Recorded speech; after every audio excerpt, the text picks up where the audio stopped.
பிரியமானவர்களே, இயேசு கிறிஸ்துவின் நாமத்தில் உங்களுக்கு என் அன்பின் வாழ்த்துக்கள். எப்படி இருக்கீங்க? நல்லா இருக்கீங்களா? இது ஒரு முக்கியமான நாள், ஈஸ்டர் தின வாழ்த்துக்கள். இயேசு உயிர்த்தெழுந்த நாளை நினைவு கூறுகிற ஒரு நாள் இது. மரித்தும் உயிரோடு இருக்கிற ஒரே ஒருவர் இயேசு கிறிஸ்து தான். அந்த இயேசு கிறிஸ்துவின் நாமத்தில் உங்களை நான் வாழ்த்துகிறேன். பிறகு எதுக்கு நீங்க துக்கமா இருக்கணும்? நீங்க ஒன்றும் கலங்கக்கூடாது, பயப்படக்கூடாது, துக்கமா இருக்கக்கூடாது. ஆண்டவர் இயேசு உயிரோடு இருக்கிறதுனால நம்ம துக்கமா இருக்கக்கூடாது.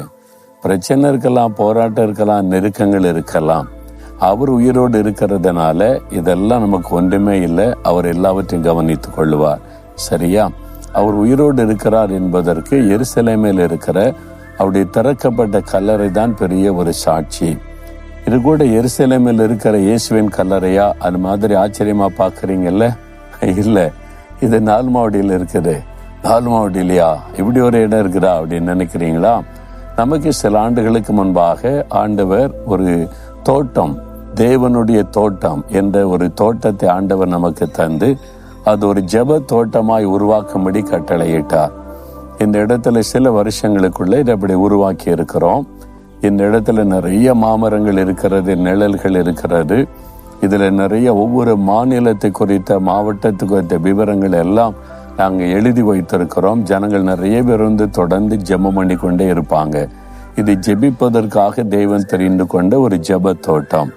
இந்த தோட்டத்துல தான் இந்த மாதிரி இயேசு கிறிஸ்து மரித்து உயிர்த்தெழுந்த அந்த கல்லறை இருக்குல்ல, எருசலேமில் இருக்கிற மாதிரியே அதனுடைய ரிப்ளிகாவை நாங்கள் இங்கே செய்து வைத்திருக்கிறோம். இந்த இடத்துல பல ஜெபங்கள் நடக்கும், சுகமளிக்கிற கூட்டம் நடக்கும், மொழியரவு ஜெபம் நடக்கும்.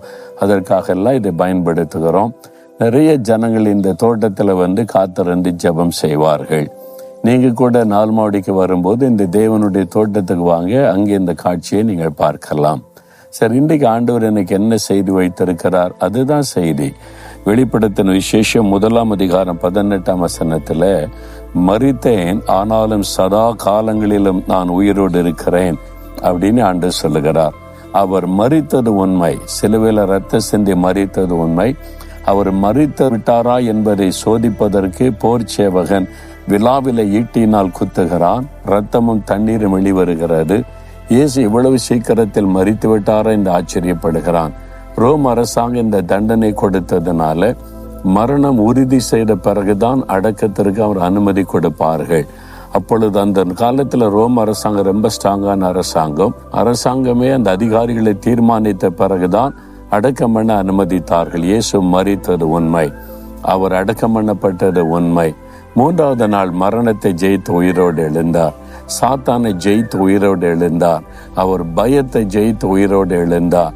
அவர்தான் மரணத்திற்கு அதிகாரியாய் இருக்கிற பிசாசை ஜெயித்து மரணத்தின் மீது ஜெயம் எடுத்து நம்மை பார்த்து சொல்லுகிறார், பயப்படாதங்க, நான் உயிரோடு இருக்கிறேன் என்று ஆண்டவர் சொல்லுகிறார். உங்களை பார்த்து சொல்றார், ஏதோ ஒரு காரியத்தை பயந்து கொண்டு இருக்கிறீங்களா? மனிதரை குறித்த பயம், பிசாசை குறித்த பயம், எதிர்காலத்தை குறித்த பயம், பொல்லாத மனிதர்கள் நிமித்தமாய் வருகிற நெருக்கத்தினால் பயம். என்ன பயம்? பயப்படாத. ஆண்டவர் சொல்றார், நீ பயப்படாத, நான் உயிரோடு இருக்கிறேன் என்று ஆண்டவர் சொல்லுகிறார். அவர் உயிரோடு இருக்கிறதுனால இன்றைக்கும் அநேகருக்கு தன்னை வெளிப்படுத்துகிறார். இன்றைக்கு உங்களுக்கு தன்னை அவர் வெளிப்படுத்தி கொண்டிருக்கிறார். நான் இஸ்ரவேல் தேசம் போகும் பொழுது அந்த தேசத்தை சுற்றி பார்ப்பதற்கு கைடு கொடுப்பாங்க. அந்த சுற்றுலா துறையில் உள்ள கைடு, அவங்க ட்ரைனிங் எடுத்து படித்து முடிச்சிருக்கணும். அவங்கள தான் அனுமதிப்பாங்க, அவங்கள நியமிப்பாங்க. ஒரு பஸ்ஸுக்கு ஒரு கைடு இருப்பாங்க. அவங்க தான் அந்த இடங்களெல்லாம் எங்களுக்கு எக்ஸ்பிளைன் பண்ணுவாங்க. ஒரு சமயம் நாங்கள் போயிருந்த போது எங்கள் ஒரு 50 பேர் போயிருப்போம். எங்கள் பஸ்ஸில் ஒரு கைடு எங்களோடு இருந்து இடங்களெல்லாம் எங்களுக்கு எக்ஸ்பிளைன் பண்ணி காண்பித்தார். கடைசியில் ஒரு நாள் நாங்கள் வந்து அங்கங்கே ஜெபம் பண்ணுவோம், வசனத்தை தியானிப்போம், இதெல்லாம் கவனித்து கொண்டே இருந்தார். கடைசியாக ஒரு நாள் ஒரு ஹாலில் நாங்கள் கூடி ஸ்தோத்திர ஜெபம் செய்து அனுபவங்களை பகிர்ந்து கொள்ள வாய்ப்பு கொடுத்தோம். ஒவ்வொருத்தரும் ஒவ்வொரு அனுபவங்களை, இயேசு தங்களை சந்தித்த விதம், அதெல்லாம் அவங்க அனுபவத்தை சாட்சியா சொன்னார்கள்.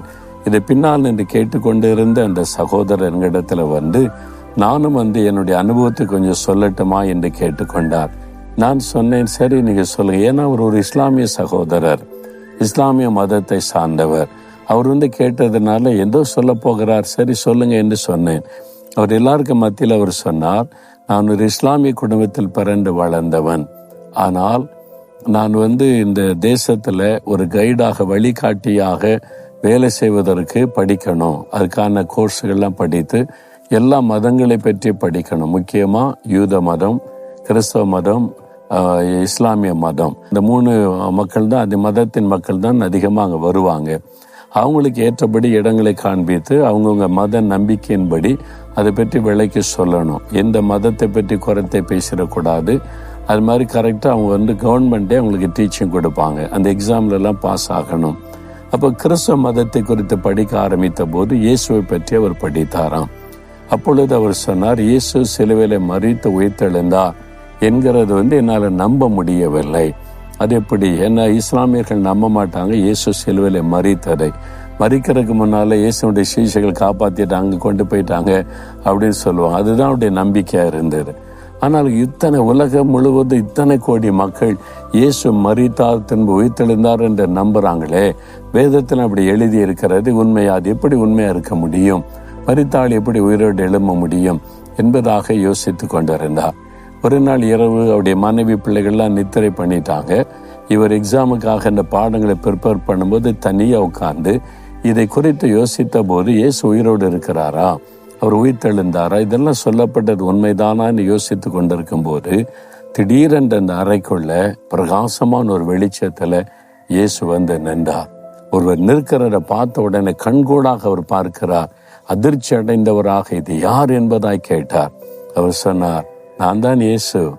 நீ உயிரோடு இருக்கிறாரான்னு சொல்லி உன் மனதில் உண்மையான சந்தேகத்தோடு கேட்டல்ல, நான் மரித்தும் உயிரோடு இருக்கிற ஆண்டவர் என்று இயேசு தன்னை உயிரோடு இருக்கிறவராக வெளிப்படுத்தி காண்பித்தார். நீ சந்தேகப்படாதே, நான் மரணத்தை ஜெயித்து உயிரோடு எழுந்தேன், உயிரோடு இருக்கிறேன் என்பதாக இயேசு பேசி மறைந்து போனார். அவர் சொன்னார், அதிலிருந்து நான் இயேசுவை என் ஆண்டவராக விசுவாசிக்கிறேன். அவர் மரித்தும் உயிரோடு இருக்கிறார் என்பதற்கு நான் சாட்சி. எனக்கு அவர் தன்னை வெளிப்படுத்தினார் என்று நாங்கள் ஆச்சரியப்படும்படியாக அந்த சாட்சியை பகிர்ந்து கொண்டார். எனக்கு அன்பானவர்களே, அந்த இயேசுதான் இப்ப உங்களோட பேசுகிறார். என் மகனே, என் மகளே, நான் உயிரோடு இருக்கிறேன், நீருக்கு பயப்படுறேன்னு சொல்லுகிறார். விசுவாசத்தோடு சொல்லுங்க, என் இயேசு மரித்தும் உயிரோடு இருக்கிறார், மரணத்தை ஜெயித்து என்றென்றைக்கும் ஜீவித்து இருக்கிறார். நான் எதுக்கும் கலங்க தேவையில்லை, பயப்பட தேவையில்லை, அவர் எனக்கு எல்லாவற்றையும் செய்வார். விசுவாசத்தோடு சொல்லுங்க, இன்றைக்கு இந்த நாள்ல உங்களுடைய காரியத்தில் அற்புதம் நடக்கும். சொல்றீங்களா? இயேசுவே, நீர் உயிரோடு இருக்கிறீர், மரணத்தை ஜெயித்து, பிசாசை ஜெயித்து, உலகத்தை ஜெயித்து நீர் மறுபடியும் உயிரோடு கூட எழுந்தீர். நான் அதை விசுவாசிக்கிறேன். என்னோடு கூட இருக்கிறீர், எனக்குள் இருக்கிறீர், எனக்கு ஜெயம் தருகிறீர். இன்றைக்கு என் கூட வாழ்க்கையில் ஒரு அற்புதம் நடக்கிறது. இயேசுவின் நாமத்தில் ஆமேன், ஆமேன்.